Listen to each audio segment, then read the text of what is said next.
We're trying to get Joe Sanchez honorary reinstatement. Tell my YouTube audience who you are and what you believe. My name is Nelson Denis. I was born and raised in Washington Heights, and I pretty much know, I have a history on almost every block that he patrolled there because I was born and raised there. And I was beat up on 163rd Street a number of times. That was always a real hot block. I lost my bicycle there, and they used to throw cats off a roof with firecrackers attached. Oh, that's horrific. It's a famous block, 163rd Street.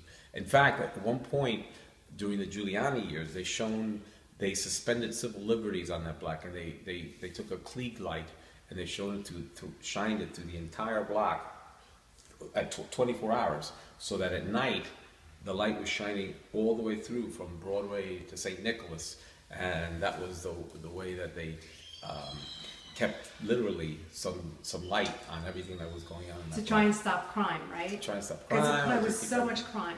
Yeah. So anyway, I read Joe's books, the True Blue, and I forgot the name of the two books. One was nonfiction based on his life stories, and the other was a thinly fictionalized account.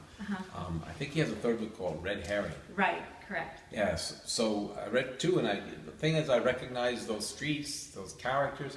There was even one detective in there that I remembered because my mother used to work at Columbia Presbyterian Hospital, and it was a detective that I had met that I thought was a really nice guy, Detective Tommy Murray. I remember, and it was amazing because I met Joe through a mutual friend. And he said, "Yeah, I know Tommy Murray. In fact, Tommy Murray is one of the characters in my book." Unbelievable. Small world. So we're trying to get Joe an honorary reinstatement. And what do you think about that? Should he be, after 30 years, he was falsely accused. Do you think he should get an honorary reinstatement from the mayor of the city of New York, the NYPD? I wasn't there, I wasn't involved or a direct observer of the events that circumscribed that. My knowledge of it is limited to reading the books and meeting and speaking with Joe. And what I see from Joe is an abundantly, shockingly honest person that has no self-censorship. Joe is almost incapable of being anything that 100% Joe. I can see how Joe might rub some people the wrong way because he is a true believer in what he does. And he gives every indication of having been a super cop that if I were on the wrong side of the law, I wouldn't want to mess with Joe because he takes his work really seriously. He's the kind of work ethic that probably built this country. Right, and you know what? He has all the medals on his chest to prove it as an NYPD officer. I mean, as a young man. So that backs up what you're saying. Yeah, and then what I read of the history of it, I'm a lawyer, so I have some sense of what some sort of procedural niceties should accompany someone's loss of job and loss of pension.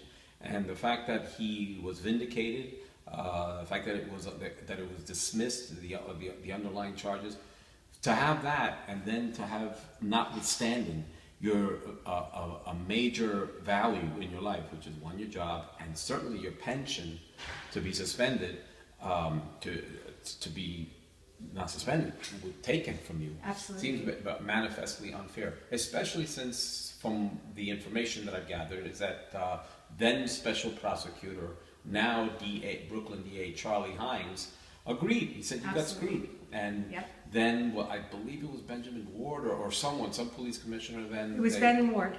Ward. They vacated the charges. No, Benjamin Ward did not vacate. He did not support Joe. He just let Joe rot. Okay. Benjamin Ward had the opportunity to take Joe back into the force, and he didn't do it. He did not disavow the dismissal of the charges. So Correct. That's correct. At no point would they say, "No, that was wrong. The court was wrong." The Correct. The status of the disposition of the matter remains that Joe was vindicated, right, and it was thrown out of court.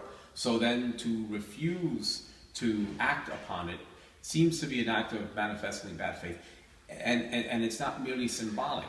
This affects a human being. It's his pension. He is married, and he had 4 little children and a wife to support. That was just horrific. I mean, Serpico got shot in the face, but Joe is a family man with a wife. He's the only whistleblower I know of in NYPD history with 4 children to have to go support. I mean, he didn't get shot in the face. It was his career. Yeah. You know what, you're a very impressive person. Can you tell my YouTube audience about your history with New York State politics? You were a New York State Assembly. I know it's funny, but I want my audience. Yeah, I want to. So you went to Harvard, didn't you? I went to Harvard undergrad. And you served the New York State Assembly? Yeah, from 96 to the year 2000, I was the assemblyman in the 68th Assembly District, which is East Harlem and Manhattan Valley. And that, I don't know if that didn't coincide with when I was busy running in East Harlem, which is where I was born and raised. I moved to East Harlem for a period of about 12 to 14 years.